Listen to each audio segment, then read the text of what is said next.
कुछ कलाकनि जी बरसात कराची में जल थल हिक करे छॾियो। बरसात सबब शहर जा हेठाई वारा इलाइक़ा पाणी हेठि अची विया आहिनि। शहर जा मुख्य रोड रस्ता नदी नालनि जो ॾेख ॾियण लॻा। केरु इलेक्ट्रिक जा 500 फीट ट्रिप थियण बाद शहर जो 80% हिस्सो बिजली खां महरूम थी वियो। अक्सर इलाइक़नि में गोॾे जेॾो पाणी बीठल आहे। करंट लॻण जे वाक़िअनि में नींगर समेत 3 ॼणा फोत थिया आहिनि।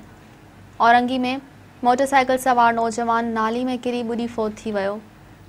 कराची में तेज़ हवा ऐं गज गोड़ सां बरसात सबब नादरन बाईपास, मंगो पीर, शेरशाह ऐं सरजानी सख़्त मुतासिर थिया आहिनि। Malir, Saddar, defence, Clifton, super highway, Sohrab Goth, Sachal Goth, Gulistan Jauhar, Safoora Goth, Gulshan Hadeed garden, Gulshan Maymar, lines area, Qaidabad, Gulshan Iqbal, federal B area, Shahrah Faisal ऐं ॿियनि इलाइक़नि में तेज़ हवा ऐं गज गोड़ सां गॾु बरसात पई आहे। बरसात सबब कराची शहर जे अक्सर इलाइक़नि में गोॾे जेॾो पाणी भीजी वियो आहे। मुख्य रोड रस्ता नदी नालनि जो ॾेख ॾियण लॻा।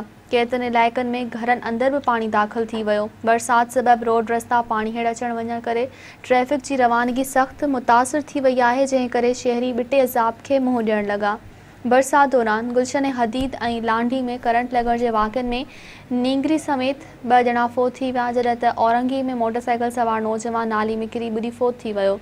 कराची में बरसात दौरान कंहिं इलेक्ट्रिक जा 500 खां वधीक फीडर ट्रिप थी विया आहिनि, जंहिंखां पोइ शहर जो 80% हिस्सो बिजली खां महरूम थी वियो आहे।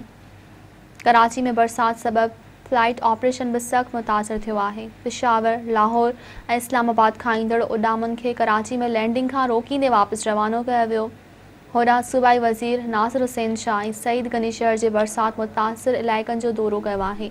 सूबाई वज़ीरनि सदर, लियारी, गार्डन ऐं ॿियनि इलाइक़नि में बरसाती पाणी जे निकाली वारे कम जो जाइज़ो वरितो।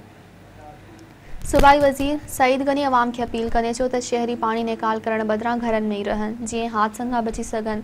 मौसमियात खाते कराची में सुभाणे ताईं बरसात जो सिलसिलो जारी रखण जी अॻकथी करे छॾी आहे। सिंध रेंजर्स जा जवान बि कराची शहर जे मुख़्तलिफ़ इलाइक़नि में पहुची विया आहिनि। रेंजर्स जा जवान ट्रैफ़िक जी रवानगी बहाल करण में ट्रैफ़िक पुलिस तोड़े रेस्क्यू इदारनि सां गॾु इमदादी कार्रवाइनि में मसरूफ़ आहिनि।